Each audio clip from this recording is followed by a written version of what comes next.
Hello student, welcome to eureka edu classes. তো দেখো, আজকে আমরা জেনারেল সায়েন্সের ওপর কয়েকটা এমসিকিউ নিয়ে আলোচনা করব। হলো, আমরা থিওরি পার্টটা যেমন করব, এবং তার সাথে প্রত্যেক 2 সপ্তাহ বা 1 সপ্তাহ পর আমরা লাস্ট ক্লাসে যেমন আমরা প্রত্যেকটা টপিকের ওপর কিছু মিসলেনিয়াস এমসিকিউ নিয়ে আলোচনা করব। তো চলো ক্লাসটাকে শুরু করা যাক। তো দেখো, আজকের প্রথম কোশ্চেন দিয়েছি, the speed of sound maximum in solid due to high. বলছি শূন্য মাধ্যমে শব্দের গতি সর্বোচ্চ হয় কারণ উচ্চ কি থাকার জন্য, মানে কিসের জন্য, আমরা নিচের কোন প্যারামিটারটার জন্য আমরা দেখব যে শব্দ স্পিড, সাউন্ডের স্পিড যেটা কোথায় ম্যাক্সিমাম হচ্ছে, সলিডে। আমরা জানি যে সলিডে সবচেয়ে ম্যাক্সিমাম হয়, এটা আমাদের কোথায় ডাব্লিউবিপিতেও জিজ্ঞেস করেছে, এটা আমাদের ডাব্লিউবিসিএসেও এসেছে। হলো, এটা হচ্ছে তোমার জিজ্ঞেস করেছিল যে সবচেয়ে বেশি কোথায় যায়, তো আমরা জানি সবচেয়ে ফাস্ট যায় সলিডে, তারপর লিকুইডে, তারপর গ্যাসে। তো এখানে কোশ্চেনটা করেছে যে সলিডের মধ্যে কেন তাড়াতাড়ি যায়, কি কারণে তাড়াতাড়ি যায়। তাহলে বলছে ডেনসিটি, ঘনত্ব, উচ্চ ঘনত্বের জন্য, তীব্রতা বা ইন্টেন্সিটি, উচ্চ তীব্রতার জন্য, ইলাস্টিসিটি বা স্থিতিস্থাপকতার জন্য, আর বলছে কোনোটাই নয়। তাহলে রাইট অ্যান্সার কি হবে? তাহলে দেখবো রাইট অ্যান্সার হবে আমাদের কি, দেখো এখানে অনেকেই ভুল করবে, অনেকেই বলে দেবে যে ডেনসিটি, কারণ যত মাধ্যম ডেন্স তত তার মধ্যে দিয়ে হয়তো তাড়াতাড়ি যাচ্ছে, কিন্তু না। আমরা দেখব কোন প্রপার্টিটার ওপর সবচেয়ে বেশি ডিপেন্ড করে, সেটা হচ্ছে কিন্তু ইলাস্টিসিটি। হলো, ইলাস্টিসিটি হলো, তার মানে বুঝতে পারলাম যার যে বস্তুর ইলাস্টিসিটি সবচেয়ে বেশি তার মধ্যে দিয়ে কিন্তু শব্দের স্পিড সবচেয়ে ম্যাক্সিমাম। ওই জন্য দেখবে নিউটন বা ল্যাপলাস যে ইকুয়েশন দিয়েছিল তাদের, সেখানে ওই জন্য ইকুয়েশনে ছিল সবচেয়ে বেশি elasticity, bulk modulus of elasticity. হলো, এইগুলোকে নিয়েছিল। তো তোমার সেখানে তাহলে ইলাস্ট্রিটির ধারণা আছে, তাহলে আমাদের দেখবো সেই অনুযায়ী যে কার মধ্যে দিয়ে সবচেয়ে তাড়াতাড়ি যাচ্ছে, কোন কঠিন পদার্থের মধ্যে দিয়ে। তাহলে দেখবে বেরিলিয়াম তার মধ্যে দিয়ে সবচেয়ে তাড়াতাড়ি যাচ্ছে। তাহলে যদি জিজ্ঞেস করে স্পিড কত, তখন বলতে হবে 13,000-এর কাছাকাছি, বা হচ্ছে 12,900 যদি এক্স্যাক্টলি বলি, হলো মিটার পার সেকেন্ড। হলো, আর সাথে আমরা কি জানি যে তার সাথে তারপরে যদি আর কে কে থাকে সেটা যদি বলি, তারপরে থাকে অ্যালুমিনিয়াম, আর থাকে কপার বা তামা। হলো, এদের দুজনের প্রায় কাছাকাছি, ওই জন্য আমরা আলাদা করে পড়ি না। এটাকে আমরা লিখি 6,420 মিটার পার সেকেন্ড। হলো, মানটা একটু ভ্যারি করে, কীরকম টেম্পারেচার নিচ্ছ তার উপরও ভ্যারি করে। আর লাস্ট যেটা সবচেয়ে পরীক্ষায় আসে, স্টিল। এক মিনিট, স্টিল হলো, স্টিলের মধ্যে সবচেয়ে তারপরে দেখছি বেশি, 5,940 মিটার পার সেকেন্ড। হলো, কিন্তু পরীক্ষায় দেখবে এই বেরিলিয়াম বা অ্যালুমিনিয়ামের তামার থেকে কিন্তু স্টিলটাই সবচেয়ে বেশি পরীক্ষায় এখনো পর্যন্ত কিন্তু এসেছে। সিজিএলে দিয়েছিল নিচের কোনটার মধ্যে সবচেয়ে গতি সর্বাধিক, তখন কিন্তু আমাদের এরকম দিয়ে দিয়েছিল গ্লাস, তারপরে হচ্ছিল অন্য কিছু দিয়ে দিয়েছিল হচ্ছে টিন, এরকম, তারপরে স্টিল, তারপরে হচ্ছে অল অফ দেব, তখন আমাদের বলতে হয়েছিল steel is the right answer. হলো, তাহলে আমরা দেখলাম যে শব্দের স্পিড কঠিনে ম্যাক্সিমাম হচ্ছে, এবং এরাই হচ্ছে প্রথম চারজন। বেরিলিয়াম সবার প্রথম, তারপর অ্যালুমিনিয়াম তামার একই, আর তারপরে হচ্ছে স্টিল। ওকে, আর শব্দের স্পিড যদি বায়ুতে বলে তখন কত বলবো, এটাও ভালো করে মনে রাখবে। বায়ুতে হচ্ছে 332 মিটার পার সেকেন্ড। হলো, 332 মিটার পার সেকেন্ড, কিন্তু টেম্পারেচার যেহেতু একটু বেশি থাকে, কারণ বায়ু মানেই তো আমাদের অ্যাটমসফিয়ার মানে একটু টেম্পারেচার আছে, ওই জন্য আমরা এটাকে 340-এর কাছাকাছি ধরি। হলো, জিনিসটা অ্যান্সার দেখে, মানে অপশান দেখে সবসময় অ্যান্সার দেওয়া ভালো। এটা আমাদের কিন্তু তোমার সিজিএলেও এসে গেছে, সিজিএল রেল বলো সমস্ত পরীক্ষাতেই মোটামুটি দিয়ে দিয়েছে। তাহলে দেখলাম শব্দ সবচেয়ে তাড়াতাড়ি যাচ্ছে সলিডে, কারণ তার ইলাস্টিসিটি সবচেয়ে বেশি। পরেরটা বলেছে connecting link between reptiles and mammals. Reptiles এবং ম্যামেলসের মধ্যে বলতো যে কোনটা কানেক্টিং লিঙ্ক, মানে এদের দুজনকে একসাথে যুক্ত করে আছে এরকম একটা গ্রুপের নাম বলো। তো 1 নম্বর বলেছে ইউগ্লিনা, সেমৌরিয়া, প্ল্যাটিপ্লাস, নাকি অল অফ দ্য অ্যাবভ। নিচের কোন প্রাণীটা হচ্ছে একটা কানেক্টিং লিঙ্ক? কানেক্টিং লিঙ্ক আমি পরে পড়াবো, কানেক্টিং লিঙ্ক, মিসিং লিঙ্ক, এগুলো সব পড়াবো। তাহলে বলছে এই দুজনের মধ্যে কানেক্টিং লিঙ্ক বা দুজনকে কানেক্ট করছে কে, রেপটাইলস এবং ম্যামেলসকে, ইউগ্লিনা, সেমৌরিয়া বা তোমার প্ল্যাটিপ্লাস। নিচের কোনটা? তো দেখো এটা আমরা মোটামুটি সবাই জানি যে এটা খুব কমন একটা তোমার কোশ্চেন, যে আমাদের কে। তাহলে আমরা দেখে নিই পরের ইয়েতে দেখবো connecting link between reptiles and mammals, তাহলে রাইট অ্যান্সার কি হচ্ছে, ছবিতে দেখতে পাচ্ছ দেখো প্ল্যাটিপ্লাস। হলো প্ল্যাটিপ্লাস হচ্ছে রেপটাইলস এবং ম্যামেলসদের মধ্যে তোমার কানেক্টিং লিঙ্ক হিসাবে কাজ করে। হলো সেখানে যদি ইউগ্লিনা বলি, ইউগ্লিনা কিসের কানেক্টিং লিঙ্ক হিসাবে কাজ করে, কার কার মধ্যে, তখন বলতে হবে প্ল্যান্ট, হলো মানে উদ্ভিদ এবং কি প্রাণী বা অ্যানিম্যালের মধ্যে। হলো উদ্ভিদ ও প্রাণীর যে মিসিং তোমার কানেক্টিং লিঙ্ক, হলো যে সংযোগ লিঙ্ক, তাকে আমরা বলছি ইউগ্লিনা। হলো সেমোরিয়া, এটাকেও ভালো করে জেনে নেবে, এটা হচ্ছে অ্যামফিবিয়ান। অ্যামফিবিয়ান, অ্যামফিবিয়ান থেকে এই মিসলেনিয়াসে কোশ্চেন এসেছিল একটা, এবং রেপটাইলস। হলো এটা একটু মুছি, রেপটাইলস। তাহলে অ্যামফিবিয়ান আর রেপটাইলসের মধ্যে কি মিসিং লিঙ্ক হিসাবে কাজ করছে, তোমার কানেক্টিং লিঙ্ক হিসাবে কাজ করছে কিন্তু অ্যামফিবিয়ান এবং রেপটাইলসের মধ্যে সেমোরিয়া। হলো এছাড়া বহু আছে, পরবর্তীকালে পড়াবো। হলো যে ডিপনই, দেখবে একটা আছে ডিপনই বা লাং ফিশ বলি ওটাকে, একটা ওয়ান টাইপ অফ। হলো তা যেটা হচ্ছে কি মাছ এবং অ্যামফিবিয়ানের মধ্যে তোমার মিসিং লিঙ্ক হিসাবে কাজ করে। তো এইগুলো আমরা পরে লিস্ট করে পড়ে নেব। তো আপাতত আমরা পরেরটায় যাচ্ছি। পরের কোশ্চেন দেখো, বলছে which one of the following waves generated in the string of guitar. বলছে যখন গিটার বাজানো হয় তখন তার যে গিটারের যে স্ট্রিং, তারে আমরা দেখব কোন ধরনের শব্দ তৈরি হতে পারে, হলো বা গিটারে কোন ধরনের শব্দ তৈরি হতে পারে। তাহলে বলতে হবে কি কি ধরনের তরঙ্গ তৈরি হবে গিটারের তারে। তাহলে দেখো প্রথমে বলেছে অনুদৈর্ঘ্য তরঙ্গ বা অনুপ্রস্থ তরঙ্গ, ট্রান্সভার্স ওয়েভ। তারপরে দিচ্ছে লংনিটিউডিনাল ওয়েভ মানে অনুপ্রস্থ তরঙ্গ, তারপর দিচ্ছে বোথ, তারপর দিচ্ছে নান। হলো তরঙ্গের চ্যাপ্টারটা আমরা পরবর্তীকালে ডিটেলসে পড়ব। তো দেখো এটাকে অ্যান্সার দেওয়ার জন্য দেখবে এইখান থেকে কিন্তু কেপিএসআই এর পরপর 2 বছরে কিন্তু কোশ্চেন এসেছে। হলো পরপর 2 বছরে কোশ্চেন এসেছে। তো এবার যদি জিজ্ঞেস করি তাহলে গিটারের তারে, তাহলে ধরো একটা গিটার বাজানো হচ্ছে, এই ধরো আমার একটা গিটার আছে, আচ্ছা মুছি, গিটারটা হলো না, এই ধরো আমার কাছে একটা গিটার আছে। হলো এই ধরো আমি গিটার বাজাচ্ছি, তাহলে গিটারে যে তারে আমার বলছে কোন তরঙ্গ সৃষ্টি হতে পারে। এবার দেখো তরঙ্গ, অনুপ্রস্থ তরঙ্গ কাকে বলে, মানে যে তোমার তরঙ্গগুলো প্রস্থ বরাবর কম্প্রেশন এক্সপ্যানশন হয়। হলো মানে এরকমভাবে কম্প্রেশন এক্সপ্যানশন হয়ে চলবে। তাই দেখো এরকমভাবে কে চলে, এরকম যখনই অনুপ্রস্থ তরঙ্গের কথা বলবে তখনই ভাববে আলোর কথা। আলো এরকম তোমার ট্রান্সভার্স ওয়েভের মতো চলে, বা ঢেউ। হলো ঢেউ, এরা হচ্ছে দেখবে যে কোনো প্রকারের ঢেউ তারা হচ্ছে আমাদের, বা দড়িতে ঢেউ হচ্ছে বা কোনো জলের মধ্যে ঢেউ হচ্ছে, তো জলের সারফেসে এই ধরনের সারফেসে আমরা দেখতে পাবো অনুপ্রস্থ তরঙ্গ দেখতে পাবো। ঠিক তেমনিভাবে আমরা দেখব লংনিটিউডিনাল ওয়েভ কোথায় দেখতে পাচ্ছি, লংনিটিউডিনাল ওয়েভ আমরা দেখতে পাচ্ছি ঠিক যেগুলো এরমভাবে চলছে, তাহলে কি দেখো দৈর্ঘ্য বরাবর কম্প্রেশন এক্সপেনশন হচ্ছে।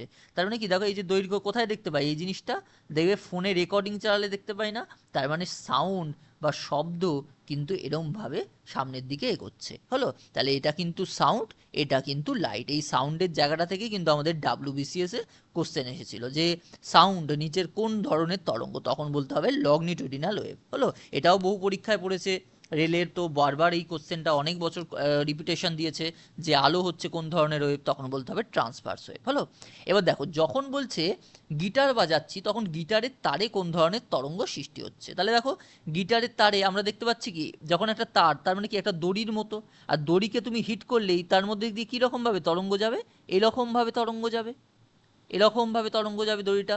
আমরা যদিও দেখতে পাচ্ছি না, আমাদের চোখ অত ফাস্ট একটা মোশনকে দেখতে পারে না, অবজার্ভ করতে পারে না, ওই জন্য আমরা ওপরটা দেখি আর নিচেটা দেখি, কিন্তু আমরা দেখব দড়িটা কিন্তু ঠিক এরকমভাবে তোমার সামনের দিকে ওয়েভটা তৈরি হচ্ছে। তাহলে এই যে ওয়েভ, তাকে আমরা কি বলছিলাম, অনুপ্রস্থ তরঙ্গ। এবার দেখো গিটারে আর কি হচ্ছে, গিটারে শব্দ তৈরি হচ্ছে, তাহলে গিটারে কিন্তু আমরা 2 ধরনেরই ওয়েভ পাচ্ছি, যেহেতু শব্দ মানে অনুদৈর্ঘ্য তরঙ্গ, তাহলে রাইট অ্যান্সার কি হবে, বোথ। হলো তাহলে both is the right answer. আমরা দেখবো গিটারের তারে শব্দও যেমন তৈরি হচ্ছে, গিটারে তো শব্দ পাচ্ছি, তেমনি ওর তারের যে সারফেস, তারের সারফেসে আমরা দেখতে পাচ্ছি ট্রান্সভার্স ওয়েভ। হলো ঠিক কেপিতে একটা কোশ্চেন দিয়েছিল যে বলো তো জলের মধ্যে মোটর বোট গেলে কোন তরঙ্গ সৃষ্টি হয়। ধরো এই 4টি অপশন আছে, তো আমাকে কমেন্ট সেকশানে এইটাকে জানাবে, হলো? কমেন্ট সেকশানে আমাকে এই জিনিসটা জানাবে, হলো, যে জলের মধ্যে দিয়ে যদি একটা মোটর বোট পাস করে সে কোন ধরনের তরঙ্গ তৈরি করবে। চলে যাচ্ছি পরেরটায়। দেখো পরেরটা খুব সুন্দর একটা কোশ্চেন দিয়েছে, যে লিজার্ড মানে যে টিকটিকি, গিরগিটি এই জাতীয় প্রাণীরা যে ক্লাইম্ব অ্যাক্রস দ্য ওয়াল, বা আমরা দেখছি দেয়াল বেয়ে উঠতে পারছে নিচের কোন বলের জন্য, কোন ফোর্সের কারণে বা কোন বলের কারণে। এই যে টিকটিকি দেয়াল বেয়ে উঠতে পারছে, তাহলে দেখছি কোন বলের কারণে। তাহলে 1 নম্বর দিয়েছে দেখো নিউটোনিয়ান ফোর্স, পরেরটা দিয়েছে গ্র্যাভিটেশনাল ফোর্স, তারপরটা দিয়েছে ভ্যান্ডার ওয়ালস ফোর্স, তারপর দিয়েছে ভিসকাস ফোর্স মানে নিউটোনিয়ান ফোর্স মাধ্যাকর্ষণ বল, তারপর দিয়েছে আমাদের ভ্যান্ডার ওয়ালস বল, আর তারপর দিয়েছে ভিসকাস ফোর্স। তাহলে কোনটা হবে? বা সান্দ্রতা বল বা সান্দ্র বল, এখানে হবে সান্দ্র, হলো? তাহলে সান্দ্র বল। তাহলে দেখবো এই যে লিজার্ড দেয়াল বেয়ে উঠছে, এই এই মানে এই বলটার জন্য নিশ্চয়ই তার পায়ের সাথে তার দেয়ালের মধ্যে একটা অ্যাট্রাকশন ফোর্স আছে। তা কিন্তু দেখো এই অ্যাট্রাকশন ফোর্সটা কি, টিকটিকি যদি তুমি একটু জোরে তাড়া করো, দেখবে টিকটিকি যেই পালাতে চাইবে কিন্তু দেয়াল থেকে অনেক সময় পড়ে যাচ্ছে। তার মানে তাদের এই যে হাতের মধ্যে আর তোমার দেয়ালের মধ্যে একটা ফোর্স তো আছে, একটা বল তো আছে, কিন্তু বলটা কি? খুব দুর্বল, খুব দুর্বল, হলো? হ্যাঁ, এবার মানুষ তুমি যদি উঠতে চাও তখন একটা আলাদা ব্যাপার, সেটা তো আরও দুর্বল, ওই জন্য তুমি উঠতেই পারবে না। কিন্তু তাদের যেহেতু ওই আবার থাম প্যাডের ব্যাপারটা থাকে, প্লাস আমরা দেখছি তাদের যে ফোর্স তাদের পায়ের সাথে যে দেয়ালের যে ফোর্স, সেটা হচ্ছে দুর্বল হলেও যথেষ্ট তাদের দেয়ালে আটকে রাখার জন্য, যেহেতু হালকা একটা প্রাণী, তো তার জন্য আটকে থাকছে। তাহলে এই ধরনের দুর্বল ফোর্সগুলোকে দুর্বল ইন্টারমলিকুলার মানে অন্তর আণবিক বলগুলোকে আমরা কি বলি? আমরা বলি ভ্যান্ডার ওয়ালস বল। তাহলে এই বলের যদি একটা উদাহরণ তো আমরা দেখলাম যে লিজার্ড উঠতে পারে, আর কি হবে? তখন মনে রাখবে সবচেয়ে আরেকটা ভালো উদাহরণ হচ্ছে গ্রাফাইট, হলো? গ্রাফাইট দেখবে যে গ্রাফাইটের যে আমরা জানি গ্রাফেন দিয়ে গ্রাফাইট তৈরি হচ্ছে, তাহলে এই যে গ্রাফেনগুলো একে অপরের সাথে আটকে থাকছে, এই আটকে থেকে গ্রাফাইট তৈরি করছে, তো তাদের মধ্যে কাজ করছে কিন্তু যে আমাদের ভ্যান্ডার ওয়ালস বন্ড। তারপর দেখবে এই যে তুমি বোর্ডে চক দিয়ে লেখো, তাহলে দেখবে কি চকটা আটকে আছে, বোর্ডে চক দিয়ে লিখছো, এই যে আমরা বোর্ডে চক দিয়ে লিখছি সেটা আটকে আছে, কিন্তু দেখবে কি খুব দুর্বলভাবে একটা গিয়ে ফু দাও, সঙ্গে সঙ্গে উড়ে চলে যাবে। তাহলে ওই চকটা কিন্তু আটকে আছে আমাদের ভ্যান্ডার ওয়ালস ফোর্সের সাহায্যে। অবশ্যই ফোর্স তো আছে, আটকে আছে ওই জন্য, কিন্তু খুব উইক। ওকে, তারপর কি দেখবে ক্যারাম বোর্ডে আমরা কি করি? ক্যারাম বোর্ডে আমরা কি দেখবে? আমরা সবসময় একটা দেখবে পাউডার ছড়াই, তাই তো? তাহলে ওই পাউডারটা কি ফোর্স দিয়ে আটকে থাকে? তাহলে দেখবে পাউডারটাকে অল্প ফু দাও, সঙ্গে সঙ্গে উড়ে যাচ্ছে। তার মানে একটা উইক ফোর্স, একটা দুর্বল ফোর্স। আর এই রকমের দুর্বল অন্তরাণবিক বলকে আমরা বলি ভ্যান্ডার ওয়ালস ফোর্স। বোঝা গেল পুরো এই ভ্যান্ডার ওয়ালস বল থেকে কী রকম কোশ্চেন আসতে পারে। পরেরটা চলে যাচ্ছি। দেখো পরেরটা ভালো কোশ্চেন করেছে, ultrasonic wave can be detected by. Ultrasonic ওয়েভকে আমরা কোন কিসের সাহায্যে ডিটেক্ট করতে পারবো? তাহলে বলো, শনাক্ত করা হয় কোন যন্ত্র দিয়ে? গ্যালটন হুইসেল, কুন্ডের টিউব, কুলডিস টিউব, নাকি নোটা? নান অফ দ্য অ্যাবোভ, হলো?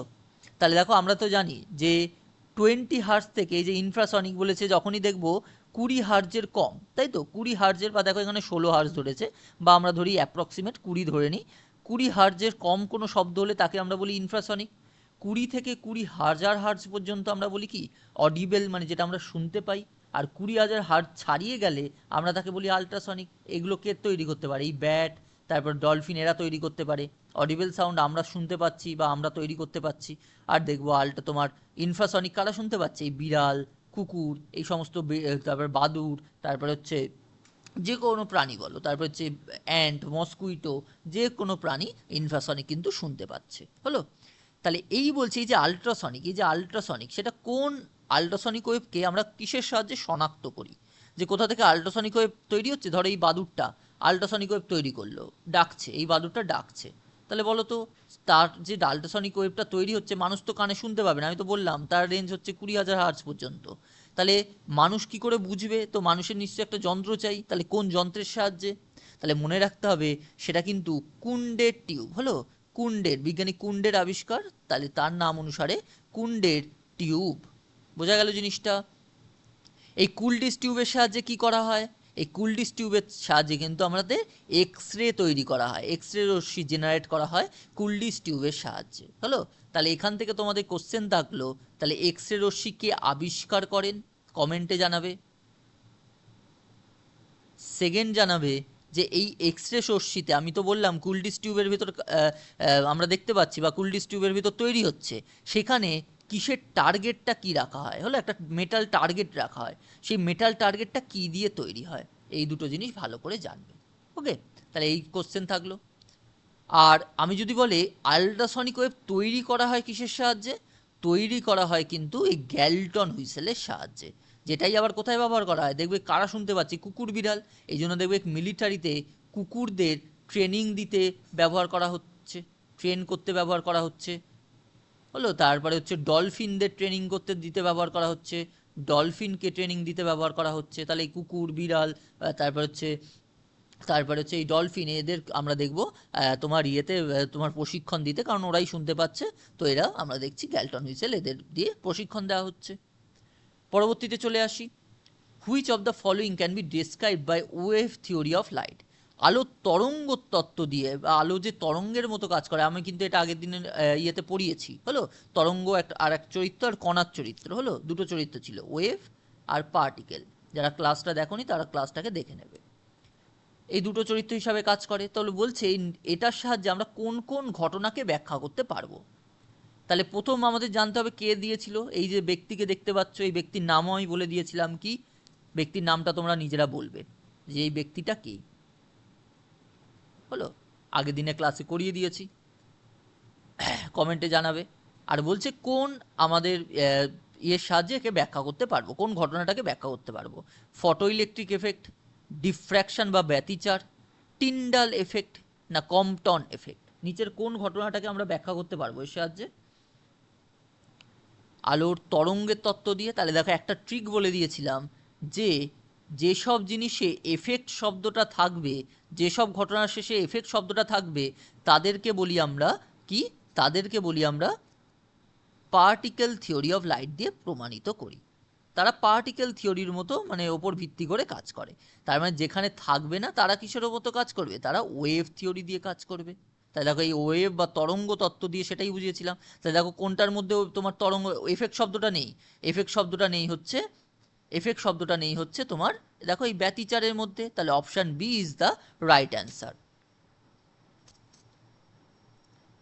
পরেরটা দেখো, which of the following is use to make modern atomic scale?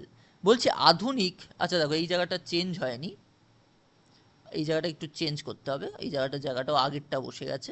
ওকে, বলছে আধুনিক অ্যাটমিক স্কেল তৈরিতে আমরা নিচের কোনটাকে ব্যবহার করব? হলো, তাহলে বলছে আধুনিক অ্যাটমিক স্কেল তৈরিতে আমরা বলছে, দেখো এখানে C14 মানে কি বলছে? C14 মানে কার্বন 14 কথা বলছে, কিন্তু H2 মানে হাইড্রোজেন 2, মানে হাইড্রোজেন 2 মানে কি? ডয়টোরিয়াম। হলো, বা ডিউটোরিয়াম, তার কথা বলছে। কিন্তু ক্লোরিনের কথা বলছে, কিন্তু ক্লোরিন 17 কথা বলছে। আর অক্সিজেন 18 কথা বলছে। হলো, তাহলে অক্সিজেন মানে O18, মানে অক্সিজেনের 18 কথা বলছে। তাহলে এই যে AMU বলো তো, আমরা জানি যে অ্যাটমিক মাস ইউনিট।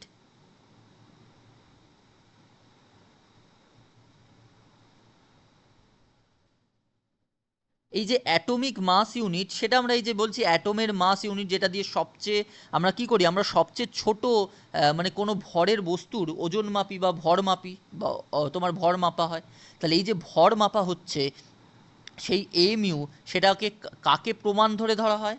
তাহলে দেখবে 1/12 অফ দ্য C612 পরমাণু। হলো, তাহলে এই যে আমরা দেখছি C612 একে ধরে আমরা প্রমাণ ধরে আমরা এএমইউ মেজার করছি। তাহলে দেখব এই যে আধুনিক অ্যাটমিক স্কেল তৈরিতে, মডার্ন অ্যাটমিক স্কেল তৈরিতে আমরা কাকে ব্যবহার করছি?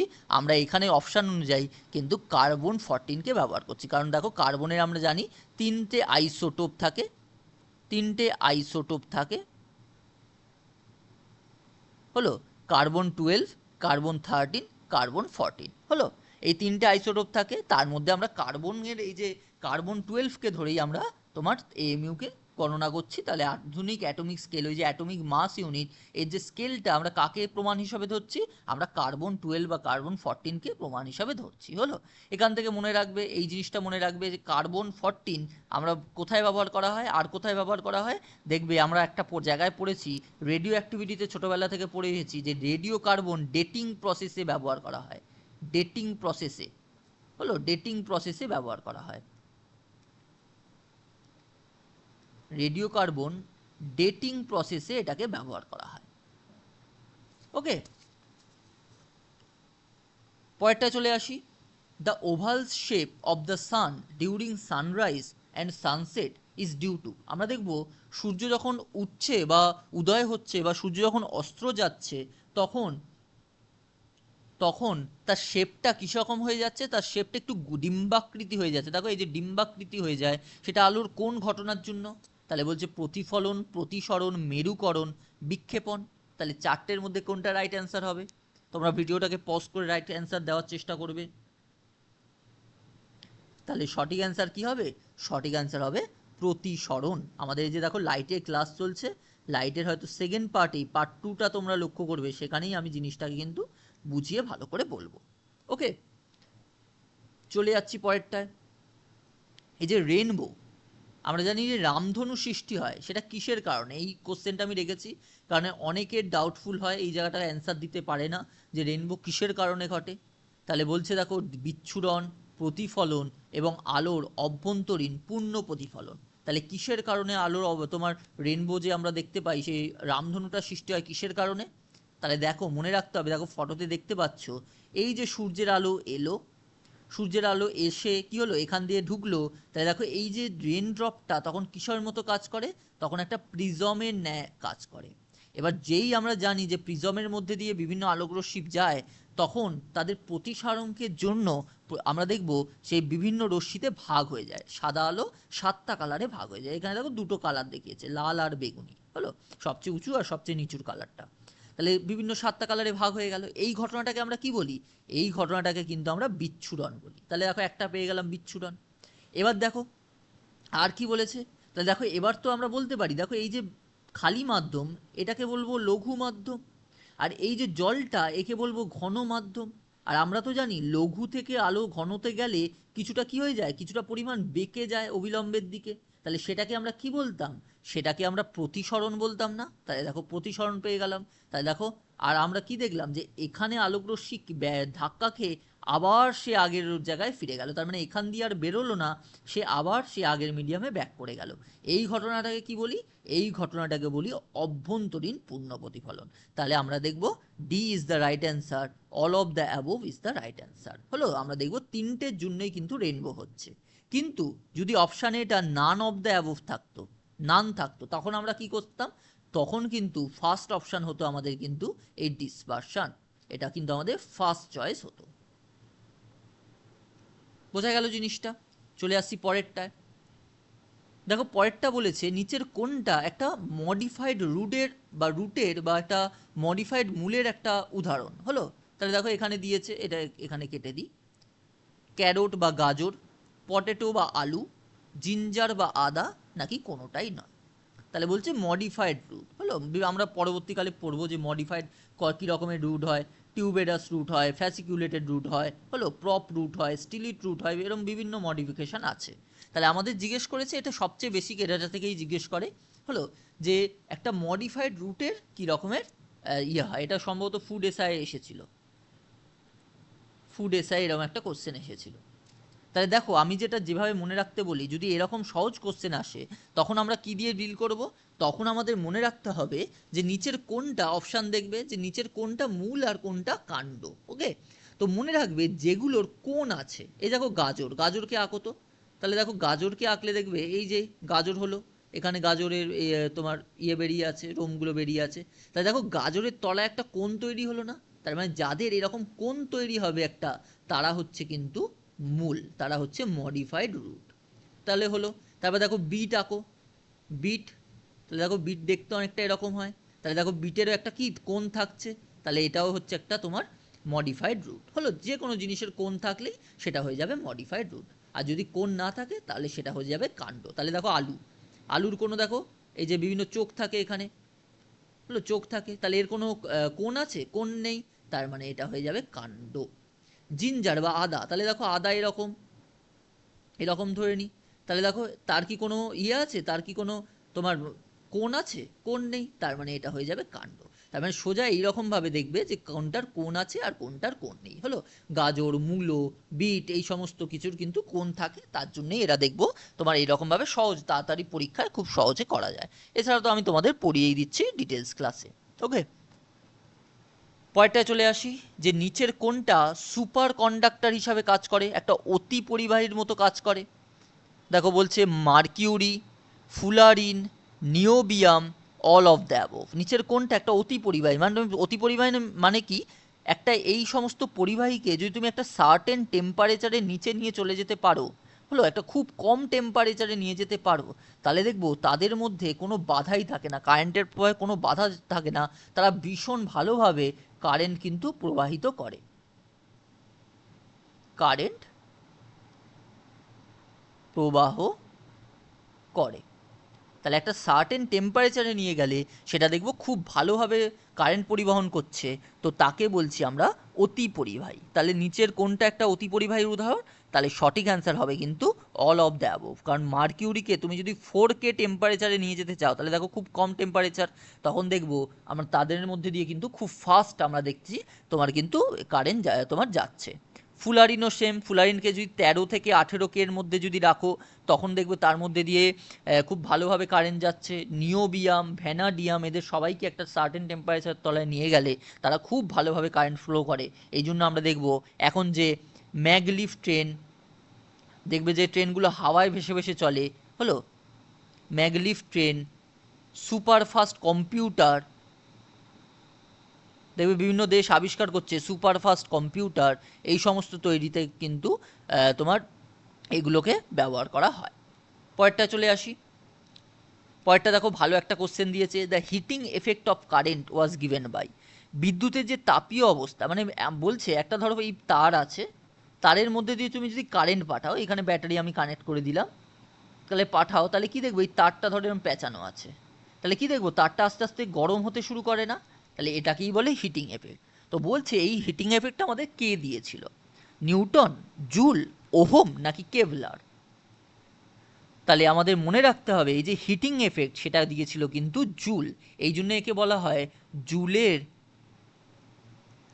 তাপীয় সূত্র বা Joule's law of heating. Okay, Joule's law of heating. Okay, সূত্রটা কি? H equals to I a square R T. কিসের কিসের ওপর ডিপেন্ড করে দেখতেই পাচ্ছ, আই মানে হচ্ছে কারেন্ট, আর মানে হচ্ছে রেজিস্ট্যান্স বা রোধ, টি মানে হচ্ছে টাইম।